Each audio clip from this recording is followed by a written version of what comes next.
Before we get into the next page of the album, I wanted to show you a trick for when you're making albums for other people.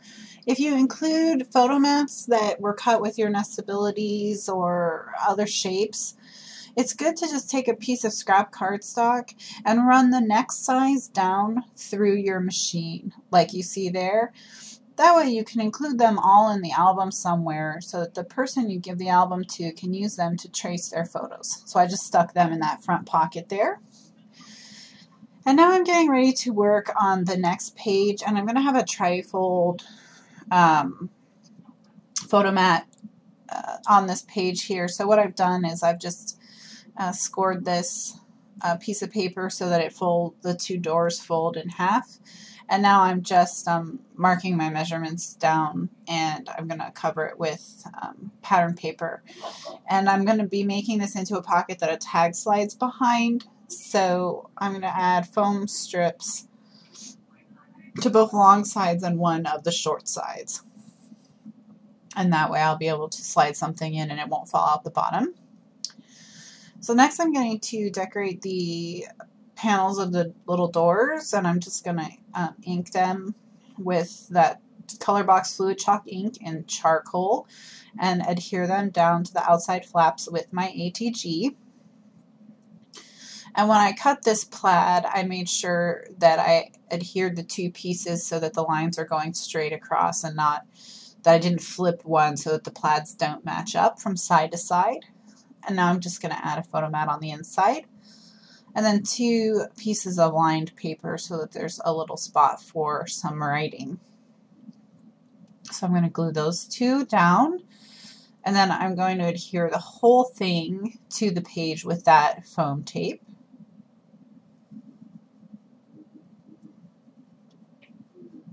And once it's been decorated with paper, I actually need to make the closure for the doors. I want to have a little panel there. So what I've done is I've stamped the image that I want on a piece of white cardstock, and now I'm lining up my die around it exactly where I want it so that my image is perfectly framed, and then I'm taping it down with blue painter's tape so when I run it through it'll end up looking perfect.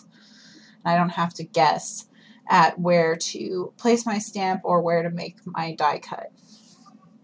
And now I'm taking the die, and again I'm tracing the outside of the die so I can have a photo mat that's just ever so slightly larger. And now I'm taking a centering ruler and I'm drawing a line down the middle, and I'm going to put red tape on one side only. That way I can adhere it to just one of the doors so that it will still open and close. So I'm going to cover one side with red tape, adhere it to one door, and then adhere the door right down to it. And then as it closes, you'll see how it works.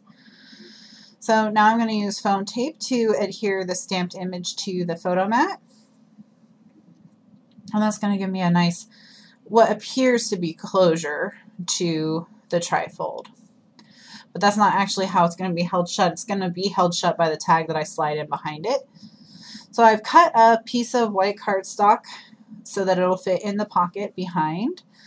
And I've rounded the corners like I have done with all the other tags in this album. And now I'm covering it with Distress Stain. And I believe that was tumbled glass and now it's faded jeans. But I put a lighter blue all over the whole tag, both front and back. And now I'm using the leftover silhouette of one of the butterflies that I cut earlier in the album as a mask. And you can see how there's a slightly darker blue butterfly there.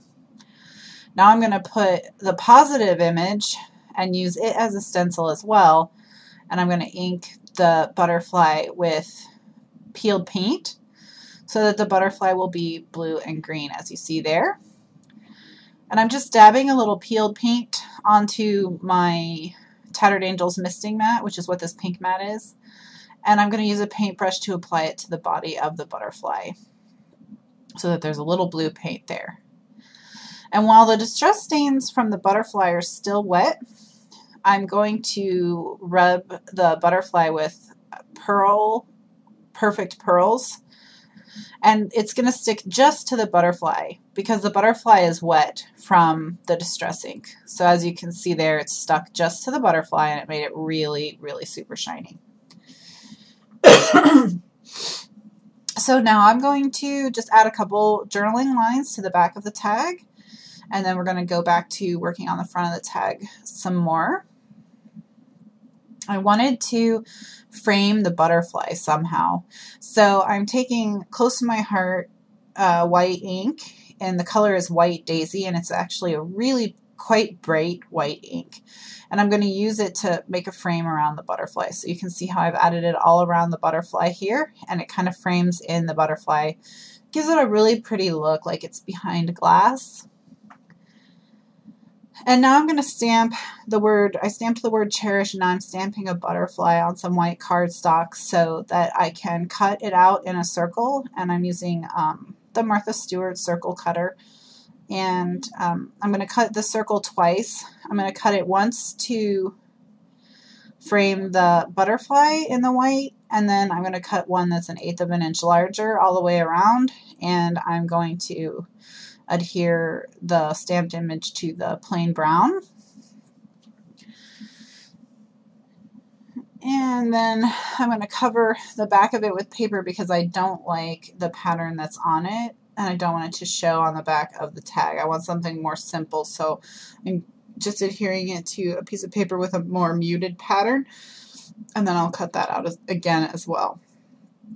I'm taking a piece of red tape and applying just one strip to the top of the tag in the width of the circle element that I just stamped and put together. And now I'm going to peel the tape off and center the circle element on the top of the tag and glue it down. And so what'll happen is it'll slide over as the tag slides behind the doors. The stamped element will slide in front of them and hold the whole thing shut. So now you can see I'm just adhering it to my page here. And once the tag slides behind, it'll hold everything close so it won't flap open during the book. And you can see the whole thing here, what it looks like with the two pieces of stamping. And that's how it opens once you remove that tag. It's a really pretty tag with that white ink. It's a very good white ink if you're looking for a really solid, bright white. It works very well. So now I'm just making another pocket, and I've made a couple pockets in this album already, so I'm not really, basically you just score 1/4 inch from 3 of the sides and fold them in. And this is the Pristine Border die from Memory Box, and I'm going to glue it inside the pocket to form a decorative edge. Okay, so I've run a line of glue along the bottom of the die and adhered it to the inside top of the pocket. And now I'm adding just another little strip of paper as an accent, again with liquid glue, and I use the Scotch Quick Dry glue for this. And now I'm going to ink the remaining 3 edges of the pocket with the charcoal ink again, because those are the edges that are going to be touching the edges of the bag. Since this pocket is the exact same size as the paper it's being adhered to, and the paper it's being adhered to has a charcoal edge that helps with the continuity and flow of the album. So you can see here that I'm adhering it right to the photo mat, and again I used a liquid glue. Now I'm going to make some photo mats and tags to go inside, and I'm going to do that embossing technique using the inking to emboss this tree on a piece of white cardstock, and that's the effect that it gives.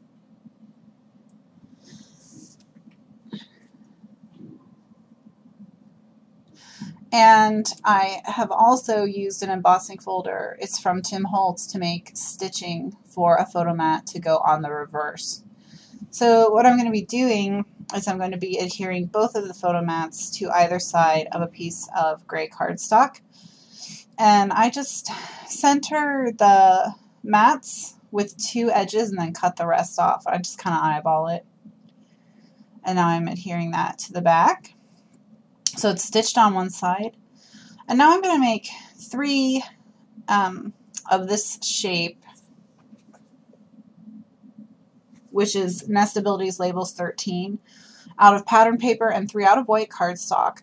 And I'm going to stamp all of the ones that are white cardstock with journaling lines in charcoal and then ink the edges in charcoal and adhere them to the ones that were cut out of patterned paper. And 2 of them I'm going to adhere together so that they swivel with an eyelet, very similar, in fact identical to the way that I did the circular tags earlier in the album. And then the 3rd I'm going to leave separate, and I'm going to decorate with some flowers and brads. So here I'm just gluing down the white bow, which again I made out of seam binding. And I'm sticking that into the pocket behind the tree. And you can see it there, how the tree behind that particular border die looks like it's behind a fence. It's a really pretty effect. So now I'm just layering 2 white flowers together, and then I'm going to stick a brad through them. And the brad is a blue checked brad from Making Memories that looks perfect with this paper collection, especially because the paper collection has a blue gingham check in it. And then from the pattern paper with these circles, I'm going to just cut out one of the circles. And again, holding the dies in place with tape really helps you get exactly the image you want. And I'm going to adhere that to the back to cover the brad. So that's what they all look like right there in the pocket. So you can see the 3 mats. There's the single photo mat with the brad, and then this is the swivel mat, which was done in the same way as the circular one. And now I'm going to work on the flap between the 2 pages now that the 2 larger pages are done. And I'm going to start by making a journaling spot, and I'm going to put a simple journaling spot on one side, and it is matted on pattern paper from the collection. In fact, the green or the blue check that matches the brad that I used already. And now I'm going to glue them to each other after they've been inked with the charcoal ink, and I'm going to adhere this right down to the flap on one side of the flap, and I used Scotch Quick Dry for all of that. And I'm just going to decorate it with a piece of twine and a butterfly charm, and I'm just cutting the loop off of the butterfly charm with my Tim Holtz scissors and adhering it to the center of the twine. So that is that flap. And for the next flap, I sprayed some flowers with glitter mist, and I'm going to adhere them together to make a nice layer in the colors from the paper collection that I've been using throughout this album. And I'm going to adhere, again, like I have done previously in the album, one of those text circles that are rimmed with glitter from the polka dot paper that comes in this collection. And I've also made, and didn't show you because I did in another video, another small pocket with a small tag like I did for the other flap. These 2 flaps are mirror images of each other, and I did that to tie them into each other to create more continuity and consistency throughout the album. So what I'm doing here is I'm going to stamp these 3 words. It's photography and joy, and I think beautiful. And once I've stamped them, I've cut them out into little strips, and I am inking the edges by dragging them through the charcoal ink. And now I'm going to figure out where I want them on my pocket. And then once I know exactly where I want them on my pocket, I'm going to add some tape to the backs and adhere them down. So you can see that I've adhered them to the pocket, and now I'm adhering the pocket to the page. And that completes this layout for the book. I'm just going to add the tag, and that's it. Thanks so much for watching.